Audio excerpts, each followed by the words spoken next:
hard. So it's a pretty big undertaking. Okay, it's 2:00 and I want to honor people's time and get going. I'm hoping some others might join us on the way. I have put in the chat links to today's meeting packet, which, yes, it got updated after I sent out the first link. So there's your latest, greatest. And then a link to today's Padlet, which if you have things that you're thinking about that you really want to say, but you can feel how tight our agenda is today, make sure you go to that link and put your topic in the parking lot column of that Padlet. And we will go ahead, everybody's, when you put something into that Padlet, it is anonymous. However, you can sign your name to it if you want to, and you don't have to if you don't want to. If you want to say something like how good looking we all are, but you don't want us to know that you said it. Hi, Lisa. Good to see you. Hi, good to see you. Lolynthia and Dunya. Why don't we go around quickly, just because we've got a few new players that not everybody has met. Just introduce yourself and what area you're focused on, and then we'll go deeper into the updates from each area a little bit later in our agenda. So I'll start with Dr. Karlbaum. David Karlbaum. I'm the medical program director for Jefferson County. I'm also an ICU physician at Harborview, and I bring data from EMS as best I can. And Brett. Brett Englund. I'm a detective sergeant at Jefferson County Sheriff's Office. I guess I do the same thing Dr. Karlbaum does, but in the law enforcement realm. So, and we owe a lot to Brett because he covers not just the sheriff's organization, but also PTPD. He's helped us a lot with cleaning up that data, and couldn't have done it without him. Thank you. Rebecca. Hi, my name is Rebecca Marriott. I'm the Therapeutic Courts Coordinator, and I coordinate therapeutic courts. And our dream is, in our next iteration of the consortium, that we begin to bring in some data from the therapeutic courts. And I think that'll be a really important element. And I'm so happy, Rebecca, that you could be here just as we are thinking in our transition from what the BHC has been, and we start to move into what the BHC is going to be. Glad that you're here at this juncture. Lisa. This is Lisa, right? Do we have two Lisas? Hi, this is Lisa Grundle, and I'm with Health Facilities Planning, and we are the ones that take the data and try to create some kind of story with it for all of you for the Behavioral Health Consortium. So, and Brett, thank you for your response. We've got it. Thank you for clarifying that. We have been working with Lisa and the HFPD team for the last 3 years. So they've been with us through all sorts of iterations, and I'm excited that they can walk with us through this next transition as well. Lolynthia. Hi, I am Lolynthia Hinckley. I'm the new program public health assessment and program coordinator at Jefferson County Public Health. And I'm kind of focusing on looking at our internal data and programming. And yeah, happy to be here and sitting in on this. Thank you. I'm really happy Lolynthia could be here, because as public health has increased their data capacity, their epidemiology capacity, I think that we have a lot of potential because they're doing so much more in this space around harm reduction. We have a great opportunity to really keep track and understand the impact of their work here, thanks to the fact that Lolynthia is going to be in on this round. Anya. Hi, I'm Anya. I'm with Jefferson County Public Health, and I'm our harm reduction coordinator. Can you hear me all right? Yes. And we have... Okay, sorry, I was having audio problems, but we're good. While Lolynthia is the one who will be masterful with the data, Anya's going to be the one masterful in getting us the data. So that's the public health little duet that's going on there. Jim Novelli? Jim Novelli with Discovery Behavioral Healthcare, whose data we definitely appreciate. Dunya. Hi everyone, Dunya Foe with Jefferson Healthcare, calling from home out with COVID. And so my 8-month-old is also here. You'll hear her screaming, I'm sure, very shortly. Sorry about that. Bringing in the data from the hospital. I'm the executive sponsor over our data analytics team. Great, thank you. I really appreciate you being here, Dunya. This would be such a paltry bit of data without the hospital. Adam? Hi, I'm Adam. I'm a at Jefferson Healthcare as well, data analyst here. I'm going to be off camera a bit. So I'm on day 5 of COVID as well over here. So just kind of a mess. Thank you. Yeah, Those of happy to you be who here. are battling COVID, thank you so much for showing up to this. I know what the foggy brain is like, and I'm really touched that you're here. Okay, let's turn our attention to the outline of what we're going to be doing. I'm going to share my screen really quickly and then bring us back so that we can see each other through this discussion. Today, I don't think we're going to get through this whole agenda, but because we have some new people, I wanted to start out with why are we collecting this data from various stakeholders? Because if you're not intimate with everything that's gone on in the last 4 or 5 years, it would sound like a very daunting project, and why are we taking up people's time doing it? Then we'll give some updates and overview on our county's behavioral health system landscape in terms of data. We have a quick discussion about what data variables are collected from whom and why. We've got a listing of that. And then a discussion where we'll sort of talk about what we would like, what we have liked, what we would like to see going forward. And then a definition of next steps and a scheduling of the next meeting. And I should outline all of this by saying right now we are in this weird transition period where we haven't quite figured out how the funding is there. It's just getting the contract vehicles in place so that I can access that funding both for my time and for doing all of this work around the data. So we're going to set a time for the next meeting. I will keep you in the loop as to how quickly our data contract, our contract for my time gets into place, and we'll see if we keep that meeting. Moving on. So just for the new folks, I'm just going to make this so I can see you guys better than I am currently. We have an opioid response strategy. We're not the only county, but this is sort of a quick overview of what our response, the elements of our response. We've got prevention, harm reduction, substance use treatment, making sure that we have a recovery ready system and services from recovery cafe to all of the ways that the therapeutic court supports recovery. There's many different areas throughout our county that have recovery specific elements to them. We have criminal justice and public safety. We have this process that we're all here doing with the collective data collection, analysis, and insight generation. We are working to address the available drug supply through prescribing practices, through community drug take-back events, and law enforcement's approach, as well as we really work to create specific goals and to measure our work against those goals. So that's an overview of what we're trying to accomplish with the whole system. And if we were to look at that whole system, this could be a whole meeting in and of itself. But what I wanted to show here is there are a lot of different pieces going into making sure that we support folks through that prevention, treatment, and recovery. And there are so many opportunities within each of these arenas where we might intercept folks, and our data collection helps us understand, or ideally will help us understand, how we're doing in each of these quadrants and where we could shore up what we're offering.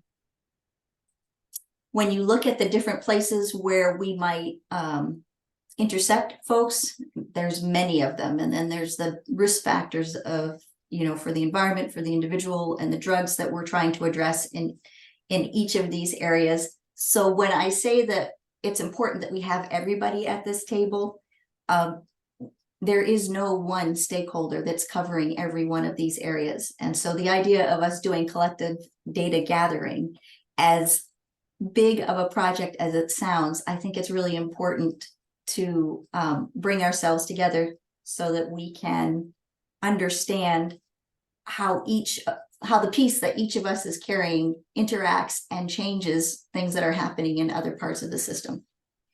So that was a very quick overview because we've got some new people here. Are there any questions before I go forward? And I know I went really fast. They say to wait 16 seconds. Okay, I can't do it any longer. All right, I'm moving on. So now I'd like to go into just the updates of what we've been doing in this last data collection period has been for the from March through September of 2023. And I'd like to start with Brett just giving us a little bit of an overview of what you've been doing in the law enforcement and the challenges you've experienced and overcome. Sure.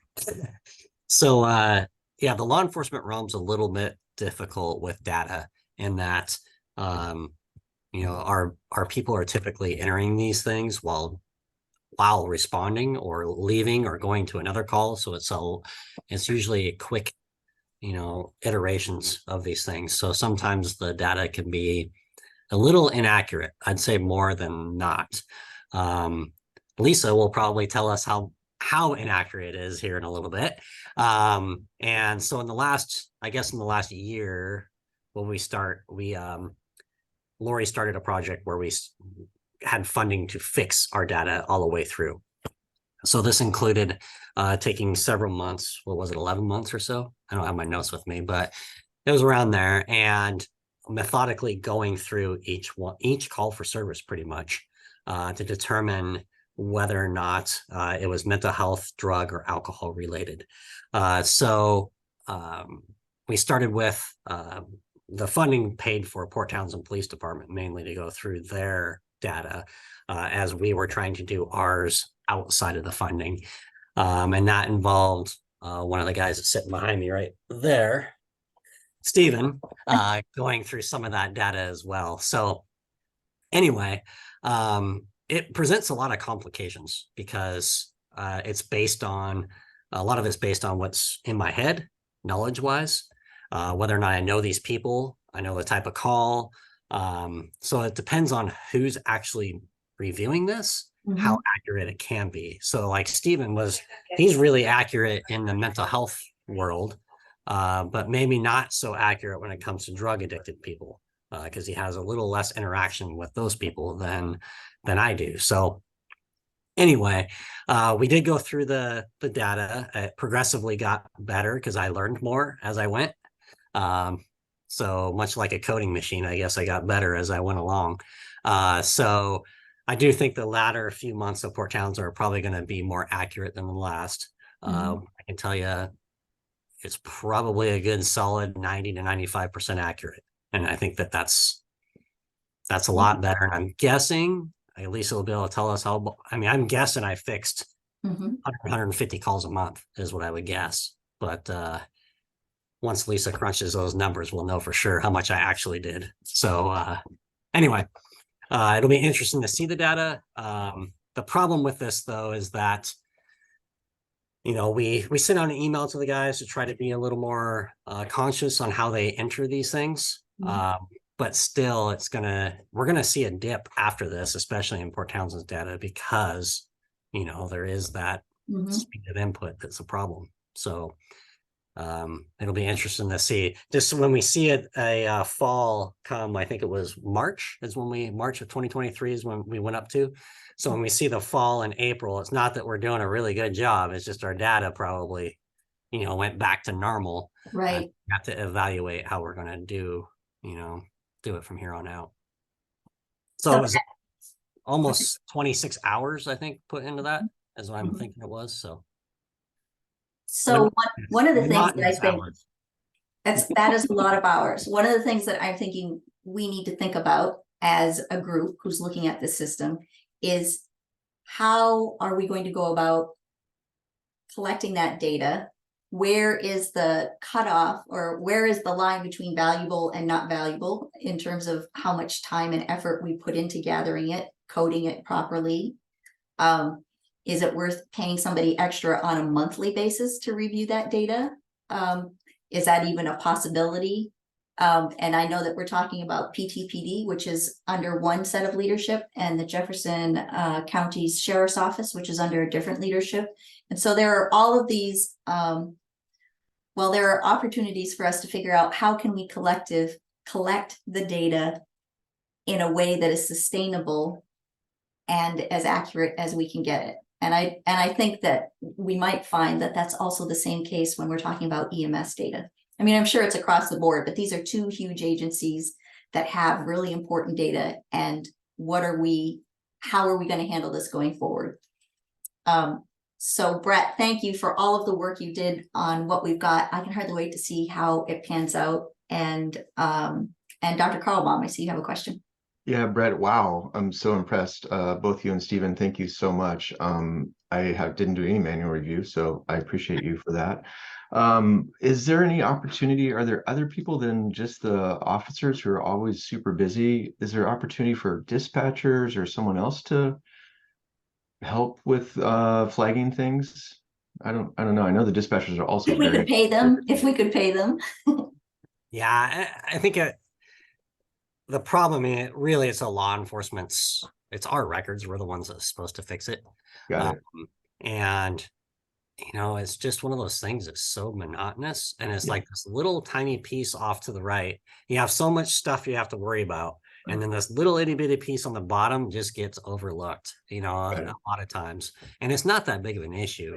It's just one of those things that I think, honestly, if there was funding and attention to it for a little bit, I think that would probably change some behavior and, and start programming it in people's heads. Right. The problem is it's 2 hours. Each month takes 2 hours per department. So it'd be 4 hours for Port Townsend PD to actually go in and manually review everything. And it doesn't seem that's not that much time, but it's boring. But it's boring. So if we flag people with M&Ms and paid them and gave them movie tickets for after they got done. Yeah, it's not the most entertaining thing. So right. I think that's where the problem lies. And I think if that type of attention was there, I think after a while that would become muscle memory a little bit greater. You're always going to have errors, but I think it would go from, what I'm just going to guess a 20-30% error rate to, a 10% error rate. But Lisa will be able to tell us how far off we are. Does your team respond well to gamification? So we use that for firefighters sometimes. You can buy like a $4.99 top banana trophy off Amazon and look individual records and be like, look, you get the top banana this month. I don't know if your team does well with that or if it just gets a little too rough and tumble. I think it would after a while if there was a monthly box of donuts for whoever did the most drug coding or mental health coding thing. Cops are competitive. They'll fight for that donut. They'll do a lot of work for donuts. All right. So these are some interesting solution brainstormings going on. Let's go to the hospital, and Adam or Dunya, I welcome either or both of you to tell us. I know that there's data evolutions going on and stuff that you're tracking. I heard especially around maybe it was gender related. Adam, what's going on in your Hi,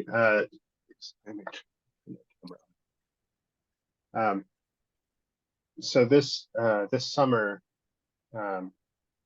we've had a major update to our sort of our demographic fields, including personal pronouns, gender identity, race, and ethnicity, where race is the biggest example, where it used to be less than 10 choices. You choose, you identify as, Asian, Black, or, white.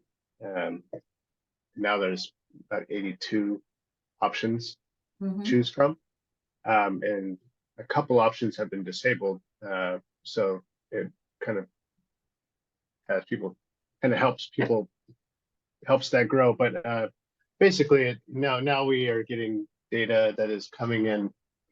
We're so used to categorizing these a certain way, or you almost don't even have to categorize them. But now when we're converting this to a report, and it's, how shall we handle this? Because we have so it's just we just have to go. We're going through some internal business logic review to make sure that we can find the most appropriate way and respectful way to treat everything.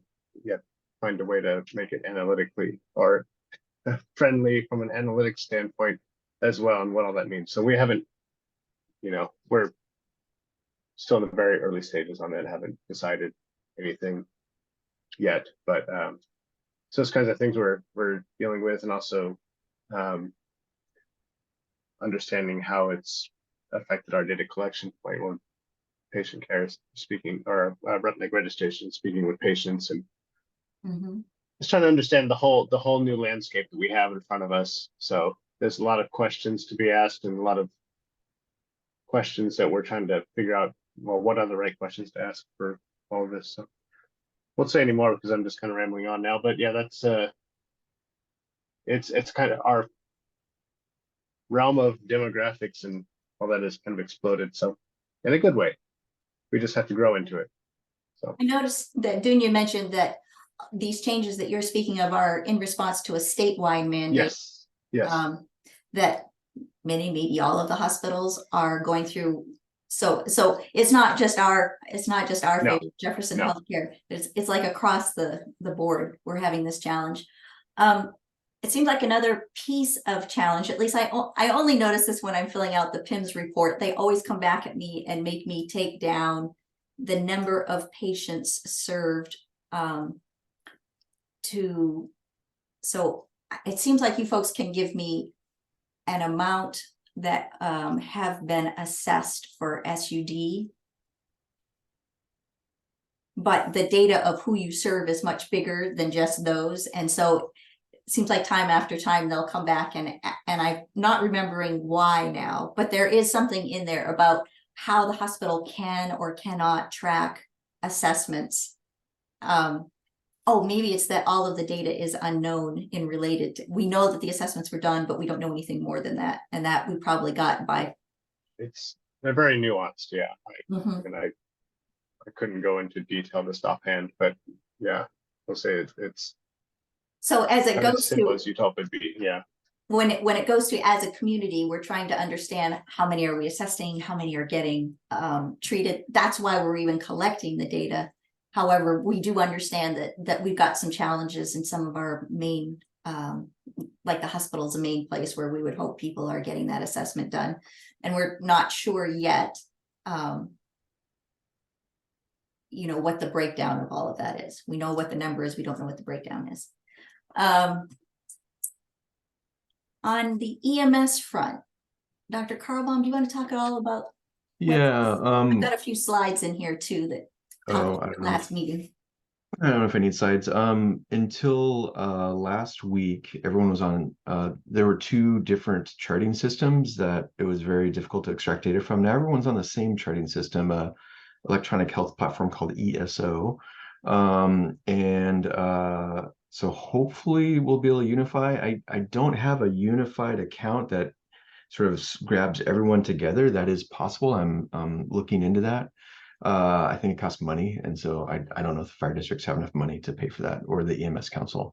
Otherwise, I've been doing manual creating reports by manually selecting impressions by providers, which has been pretty onerous. There is a new feature that is a sort of programmable dashboard system that they're working on, and I've not been given sort of programmer level access to that. So I've got a battalion chief working on that for me. I think I'm going to give them enough requests. They're going to want to give me access. I can just do it myself. And so hopefully that will help with sort of streamlining extraction of data. Again, there's still, like for Brett's team, they're busy. And oftentimes, the behavioral health component is not always the primary thing. It's sort of the underlying or root cause of the request for service, but the request for service is for something else. It's for being unconscious or having a wrist laceration or whatever. And that is, it's hard to get teams to remind them how important it is to put down not only the primary complaint, but the secondary, maybe even the third tertiary complaint. Which is just more work. We have ways we can force that. There are certain fields we can make mandatory. You can't lock the report until they're done, but we want to be very careful with that because we don't want to upset people. There's already kind of a lot of those. So we'll see. And then at the bigger level with WMSIS, so, every report in the state, 97% of EMS agencies put into the Washington EMS information system. And it's super powerful. There's a ton of data there, but it's really hard to extract. And so, I've been working on from one project on trying to build a heat map, and we had to sign a very large data agreement. It took a month for them to approve it. And then we finally got the data, and then that project is stalled because our dispatcher, who's an expert with GIS mapping, head of GEFCOM, Matt Stewart, doesn't have a computer powerful enough at work to do it, and he doesn't want to do it at home, which I can understand. And so we're trying to solve that issue. So it's just tough. It's tough to get data out.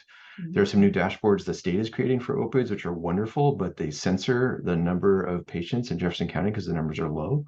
I've asked for access to that, and they are trying to decide if they want to give medical program directors access to that. Jefferson Healthcare should have access to that. They say local health jurisdictions do, but I don't. And I've asked a couple times because I think it's important.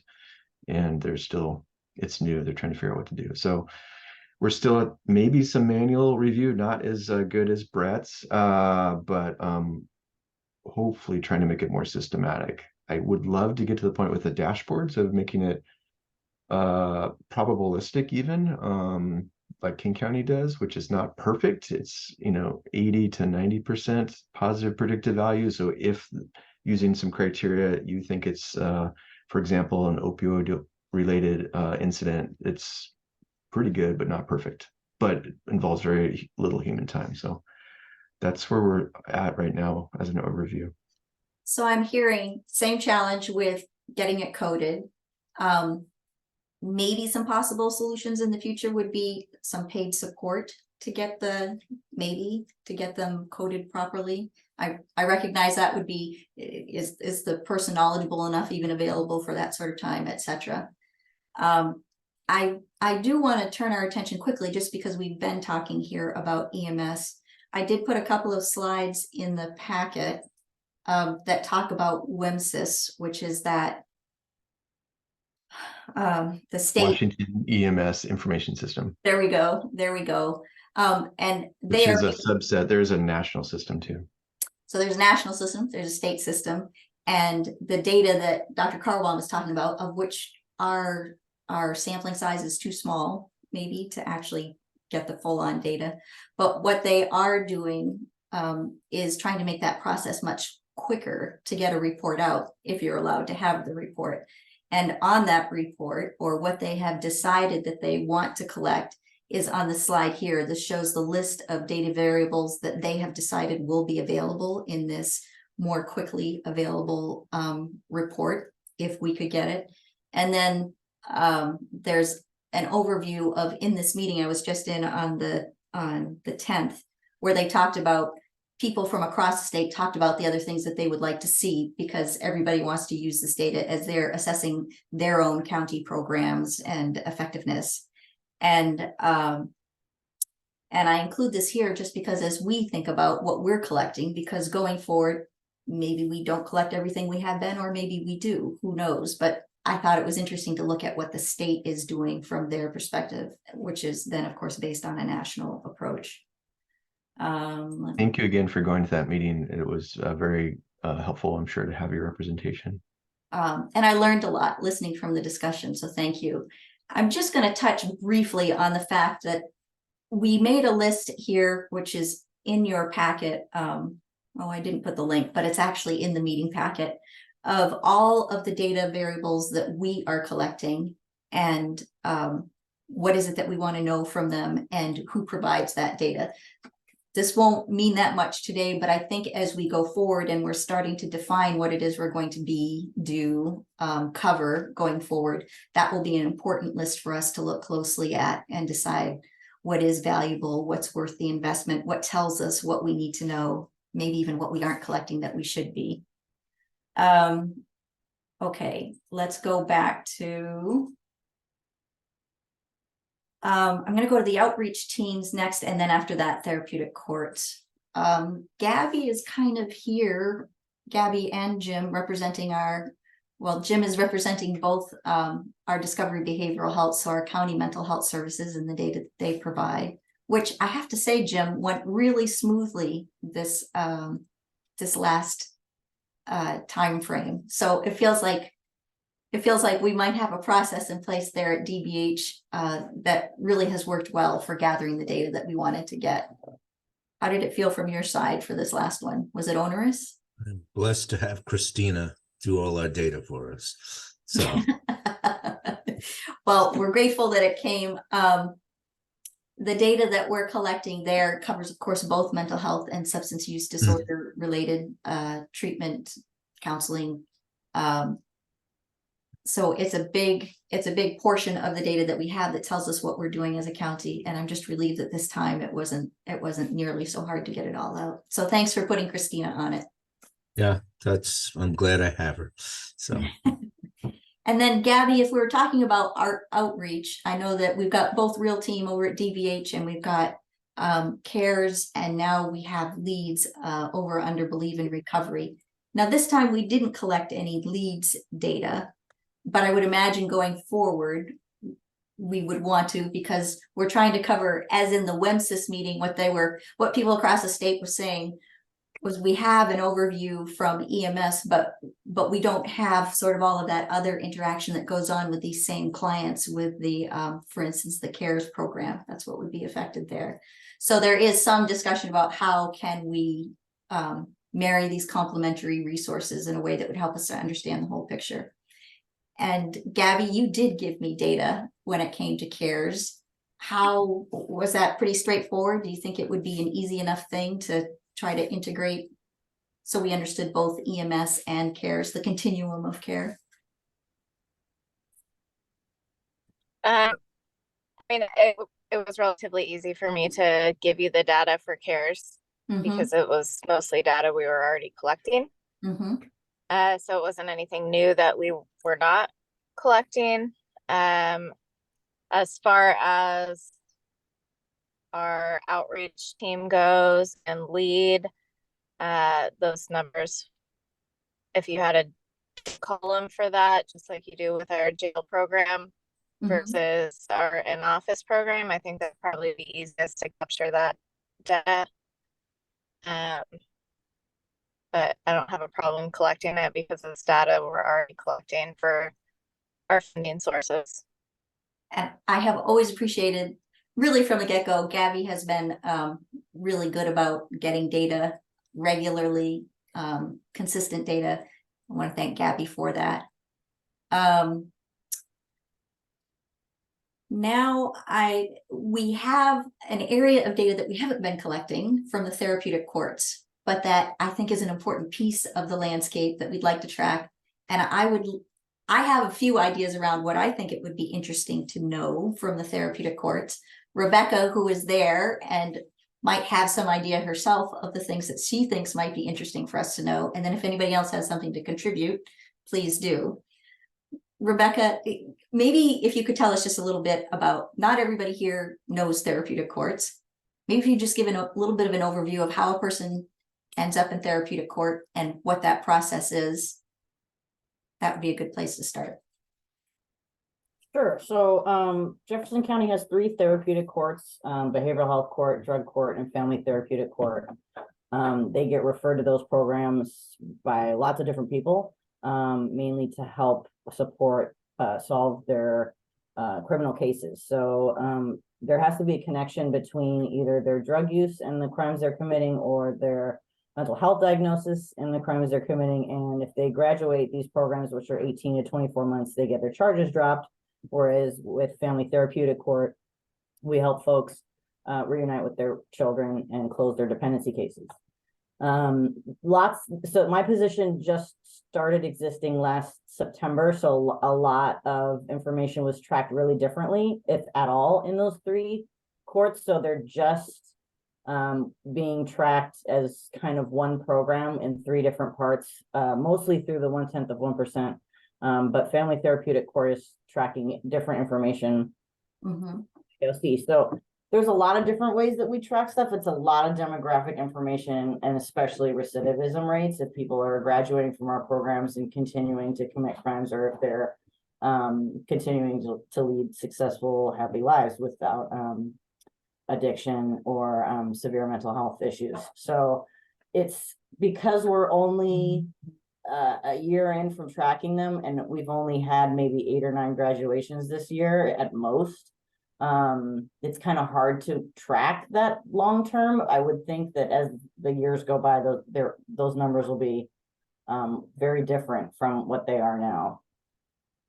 For those of you folks who are in here who are serving on the teams that serve either one of the mental health or the drug courts, are we seeing as the legislation changed, perhaps how we would intercept folks out in the field? Are we seeing an increase of who's sitting at the table or who's getting invited to that drug court or to that mental health court? Mainly the drug court, I think, is where we'd see the difference. Brett? Of course, I have an opinion on this. Well, I'm eager to hear it. I can tell you without a doubt, it has been a lot less over the last few years, ever since the Blake decision, without a doubt. I've been involved in drug court since 2012. So it's been several years. Now, Rebecca, with how many we have? 22? Somewhere around there. It was pretty common to have 40, 48 prior to Blake. And I think that's a direct result from that. We have a lot less, I think law enforcement, in a sense, once it became no crime, we stopped, well, enforcing it because there was no law. Once we stopped enforcing that, it basically kicked the can down the road of addiction until it got really bad. And then we saw more violence and worse crimes. Well, the worst crimes and violence typically aren't drug court candidates. So I think that's why we see a decrease for several reasons. Number one, there's no more, possession of a controlled substance in there. And then secondly, we see it less because of the violence. They're just not good drug court candidates. Although that's changing. Some counties are having really, really good results with violent offenders in the therapeutic courts, but they also have, like 6 of Me and a lot of different programming, an ability for them to see a therapist twice a week, a lot of different things that Jefferson County just doesn't have. So, and Brett and Rebecca, can I ask real quick? Sorry, Lori, to interrupt. Do you think the sort of partial reversal, like I'm still confused about what the legislature did, is that going to make this better, you think? I don't think so for drug court unless there was talks about how we're going to enter in that misdemeanor part because now it's a misdemeanor. But the problem I see is that, with a felony, they potentially could go to prison with a felony. So the hook is a lot bigger. Right now with a misdemeanor, I could plead guilty and not have to go to drug court and I get a day in jail and I'm done. So, that's the problem with this new crime. I feel both ways. I don't want to see drug addicts go to prison, but I also want to see people get better too. So I'm not so sure what the answer is, but I do know that there was a significant change after Blake. And I don't think the new crime is going to help. Okay. So that's an interesting thing right there. So I think I heard 2 things. Correct me if I'm wrong. I heard, yes, there's a change, but now it's a misdemeanor, not a felony. And then I think I heard from Rebecca is places, there are places in different counties who have more resources, more Rebecca's, more mental health capacity, who are able to leverage those resources in a way that allows them to really intercept folks who we are not intercepting, at the felony threat drug court place. Now I'm saying that really complicatedly. Is there any other, is there a way, is there something that we could do because we're looking at this system, we're trying to make this system work in our county. Could we figure out a way to fund another Rebecca? Is it not even the Rebecca problem? It's that we really don't have mental health resources or SUD support services. Anybody? I mean, sorry, and then Brett, you're probably thinking of something I am, but from my lens, when people initially come into the court programs, They're either entering straight from jail or from some crisis event in their life. Mhm. That doesn't, qualify as a crisis, but that is what is happening in their life. And that level of care in the very beginning is something that we would love to be able to provide to folks, where they can have access to a mental health professional multiple times per week while they're kind of trying to, one, get sober, because the folks in behavioral health court are also dealing with substance abuse issues, and the folks in drug court are also dealing with mental health issues. So it's not that there's no mutual exclusivity here. It's just the connection from what their crime is. Mhm. That would be a game changer for sure for folks. Okay. So things to think about when we think about where to put our energy going forward.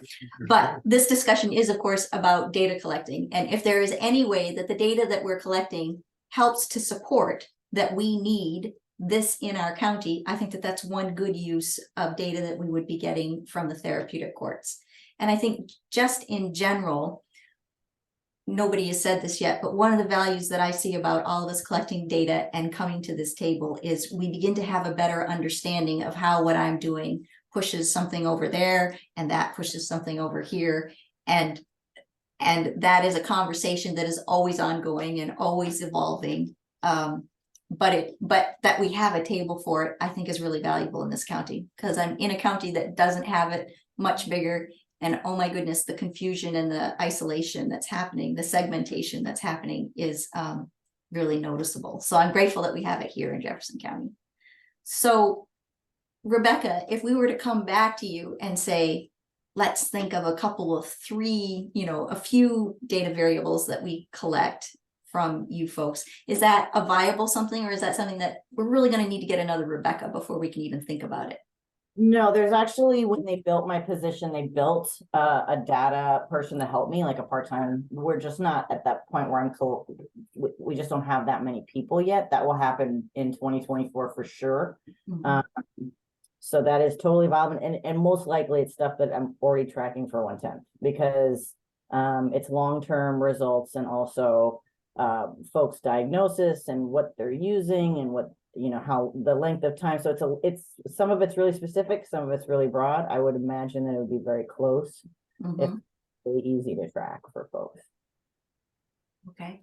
One of the things I realized that while I've got Brett here and I've got Gabby here, I don't have somebody representing the jail piece. And so there is a piece of both in jail and aftercare after jail has happened of data that we are collecting. That is another piece that we just don't happen to be talking about it today. And I'm trying to think. Some of that data I get from Gabby and Gateway to Freedom and the work that they're doing there. And some of it I get from Dave Fortino. And Lisa, I'm looking at you. Dave Fortino sent us data. Did I ask it of him this time? I did. Yes, and Dave's data is really about the status of and the booking data. So are they booked on a mental health related charge? Are they booked on a drug related charge? And then we get the other data from Gabby that talks about once they're booked, where are they referred, what is their assessment, all of those kinds of things. So it's a nice combination, because you kind of see what's happening to bookings related to drugs and alcohol, and mental health, and then also what's happening to referrals on once they are booked. So it's a nice combination of data.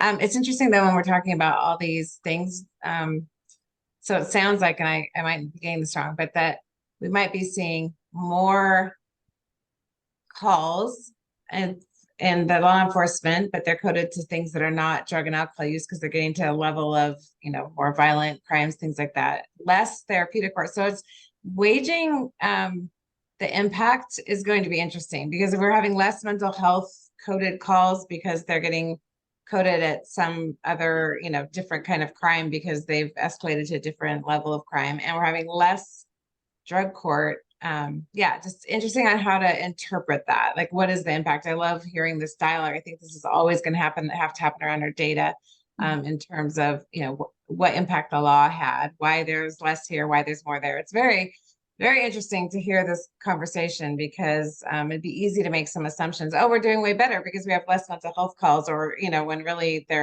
we've just kicked them, I think you said kick the can down the road, Right. and really haven't addressed it. And we need to like figure out how to, yeah. So this is a very good conversation. I think we'll have to have it when we look at all the data from all the sources this time around to see kind of, what's changed, and then try to figure out, make sure we don't make incorrect assumptions about why. Right. And then I know we have sort of the public health side of things, which is looking at harm reduction, how many people we're interacting with out in the field in a harm reduction or service connection way, how much naloxone training is happening across our community. And I know that many of the folks here, I mean, from law enforcement to EMS to public health. I don't know if you hand out naloxone, Rebecca, at the courthouse. There's no reason why it isn't even something I thought of until this very moment. But I mean, if we were tracking how much naloxone, how much training we're getting out there, is that making any difference at the end of the day, even in our overdose statistics? I think that would be interesting. So we have this realm of data that we're all collecting, and I would say that we have probably learned a lot in the last 3 or 4 years as we keep, it feels like taking 2 steps forward, 1 step backward, 2 steps forward as we make an effort to really understand our whole landscape. I would almost say at this moment, while the data helps us get grants, and it is a requirement often of grants, and to be able to show that you've been collecting it puts you in a good stead to get more grants. That I think really the biggest value that collecting this data has given to this county is the fact that we're all talking to each other and starting to understand a little bit more about each other. So underscoring that again, and why some of that is important. This last line on our updates talks about relevant funding agencies. Now we have the Salish Behavioral Health ASO. We have now the Opioid Action Committee, which is going to support the BHC and the work that we do that's to support mitigating or making sure there's prevention, treatment, and recovery support for opioid use in our county. And then we've got Olympic Communities of Health and a plethora of other places, WASPIC, etc. We have all of these different funding agencies, some of them even relatively local or regional. If there is a way for us to communicate with them about what we as a county are doing, there is a hope then that we would get funding toward the things that we do want. And if we were collectively understanding and collaboratively working on our funding, we would as a county understand where our shallow spots are and go for funding that addresses those shallow spots, whether it's DBH that goes after this and, the hospital that goes after that, Leave and Recovery goes after something else, so that we're making a whole system. Because we cannot rely on those agencies to understand our landscape for themselves. We have to tell them what it is. And this effort that we are undertaking, I think, allows us to know what it is. And now if we could just act on that, I think that is our goal as we go forward, particularly with this opioid action settlement funding, is that the BHC consortium table be able to give some input and insight and provide the infrastructure to generate that insight that would allow us to say, this is the funding that we need, so-and-so, or this agency is going to go after it. So I'm just flipping through slides. I'm not going to try to ask us what data, I'm not going to try to go through that big file of this is the data that we collect. What I would like to do is have you folks, maybe quickly, because we've only got about 10 more minutes here. If you go into today's Padlet, let me just click on the link and bring it up and then share my screen. I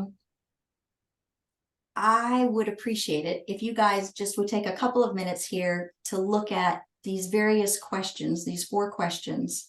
And if you can think of something that you could put here, rather than trying to have a discussion, which I don't think we have enough time for, if you could just give us some input on any of these questions that you've seen that you think would be worth putting your input to, I'd appreciate that.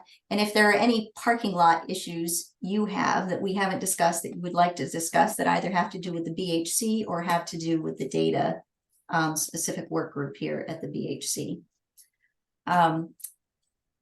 parking lot issues that I can think of. One is, can we pay for data collection?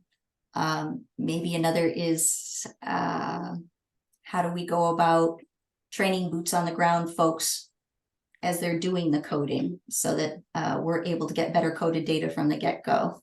Those are two things that I'm thinking. Are you guys able to get into the Padlet? Okay. I'm just going to be quiet. I'm going to put in these couple that I thought of. I should say too, yes, if you add a plus, that's how you get a new dialogue box to put your question or answer in.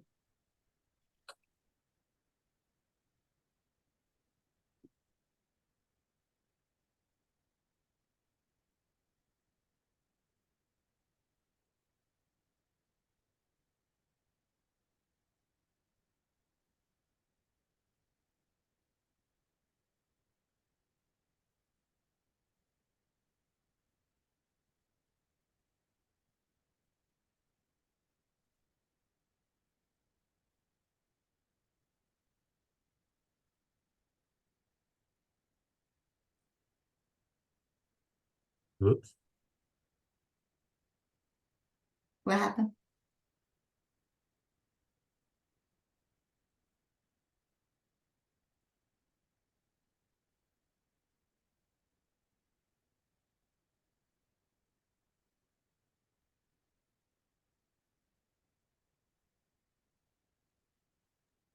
Right, I just want to add something that I put in the parking lot that I think is really interesting, was thinking about, Brett's interpretation of data and Rebecca's interpretation of data, and then Lisa's comment that it's the interpretation. But I also wonder about going one step further. So you'll recall there's a naloxone leave behind sort of report that I sent you from King County EMS about East Side, which is Issaquah Fire and Rescue's experience. And their experience is the same as ours, and we did it before them. They followed our lead, but we just didn't write a glossy, pretty report and put cool pictures of fire engines on the front or whatever. And that seems silly, but it's really one way to engage people who might want to fund us, or politicians who are busy, or leaders who are decision engines and are too busy to really find the primary data or to interpret it, but really want what does the expert team, which is us, and then maybe the larger BHC, think about this data? And so that might be a resource that I don't know if we have. I know you can do it, but you're also crazy busy. So that might be another resource that's lacking that maybe would be helpful. Because I think we're doing better with data, better with interpretation as we have ongoing discussions with this group, but not kind of getting the word out. Getting the word out is hard. Mm-hmm. And I'm wondering if this ties in somewhat, not completely, but the population health questions. If you're looking at the Padlet, somebody put in that they'd like to see very specific population level questions that this work can help answer, because we can't be pulling it out by individual care. We need population level, and maybe that is worth a little bit of discussion here among us. And I don't know, maybe Dunya or maybe Adam put that. It was me. It was Dunya. Hi, Dunya. I know you're double tasking on COVID and kid front. For the purposes of this group, give us an example of a population level question. I guess that's what I would like this group to think about. I think, first of all, defining the scope of the problem. So what population or what subpopulation specifically are those that we need to be focusing on for interventions. It would then be assessing the value or the impact of those interventions, both from outputs and outcomes. But I think what I've been listening to this whole call is many of us are experiencing the same difficulty, which is most of us are using systems that were developed for individual patient care, and we're trying to make that leap into a population space. And that can be really difficult whenever we don't have set definitions. Whenever Adam was talking about the way that we're tracking assessment, we're doing assessment, but really the purpose of our physicians is to go into an individual patient and make sure that person is taken care of, not to put something in a spot that Adam and I can easily pull out and roll up to a population level. And so navigating that line really carefully, that we're not adding a bunch of work onto the frontline users of these systems, but getting to a place that is going to be beneficial from a population level. And that's why I'm interested in having Lolynthia here and sort of her thoughts about how we make that jump from individual patient care into a population, and the role that public health could potentially play in helping us make that leap, so we can talk about population level interventions and places to put funding that will be really, really important. And Lolynthia, I'm not putting you on the spot because that's a big thought and a big question. I'm just wondering if public health is thinking about our public health, where you are, is thinking about that at this stage. Yeah, I think definitely. I mean, I'm still so new here and still familiarizing myself with everything that I don't, want to necessarily say yes. But I think certainly that's on everyone's mind. Yeah. And Gabby, did you have any thoughts? Sorry, my phone died earlier. Hopefully you were done with me. Hopefully what I was saying came across. Yes, no, we were jumping now into this population health and looking to define the scope of the population of a problem, which population, and being able to track what was going on. And I thought maybe I saw your camera come on. I thought maybe you had something to say about that specific topic. No, my phone's just charged enough that I can have it on now. Okay, all right, no worries. Okay, well, what Dunya brings up is, is fundamental to what we're trying to do in this group, and how do we do it, and how do we do it without making a crazy amount of extra work for everybody. All something to think about. And because I am not a data person, I am looking for the leadership of those around me to help me figure out how to do that. I don't know what the answer is, but I hope we've got the right minds at the table. And if we don't, who are the right minds? Is it unrealistic to think that we could do that in a county this size? I welcome anybody's input to that. Counties this size is where stuff like this starts. The stuff that I've read. Okay, So all right. I I hear Brett saying it can be done. And I will say grant agencies do fund small populations because of that. They really do. Because some people are like, oh, we're too small, but they really do. There's some examples of that in our state where they're versus putting money into small communities so they can develop some of these things that can then be transferred out to other communities. So I certainly wouldn't say we're too small for this. I think that you're right. This is where the kind of work can really happen, and these kind of communities with this kind of collaboration. So. Okay, so yeah, I was gonna say nimbleness over size always. Like just trying to get stuff done, like at my job in UW Medicine, man, it takes months to make a small change. Like one sentence on a form takes like 40 approvals and 20 meetings, and here it just takes one email and it's done. okay, so I hear. Love that statement. Nimbleness over size. That was awesome. I wrote that down too. Nimbleness over size. Love it. Okay, I really do want to take what Dunya put down there and put that seriously at the center of a conversation that we have next time. And speaking of next time, and we're almost at 3 o'clock, I want to let everybody go. Could we do another meeting the same? Let me look. So it'd be the third Monday at 2 o'clock in either November or December. I know that in November we have a BHC meeting. I'm not trying to overcommit you around BHC stuff, particularly where I don't know if I'm getting paid yet or not. Let's look at, well, just for kicks, let's just look at December 18th. Is that a day that I could get all of you back here to continue this conversation? Dunya says either date would work for her. December 18th. All right. I'm going to send out an, oh, sorry. Dr. Karlbaum, would Monday, November 20th could work? Both dates work for Dunya. Anybody feeling like it's a no-go? All right, I'm going to send it out for November the 20th. All right. Thank you so much for a really good discussion today, especially to Rebecca and Lolynthia and Anya, the folks who aren't always here. Really good to have you in our midst, and we'll look forward to talking next time. And I see that Dunya has some ideas about how we can start that conversation, so I'm going to be reaching back to touch with her so that our meeting on November 20th is a very productive one. Thanks so much, you guys. See you at the December meeting. November. Don't forget, November 9th, BHC meeting. Bye.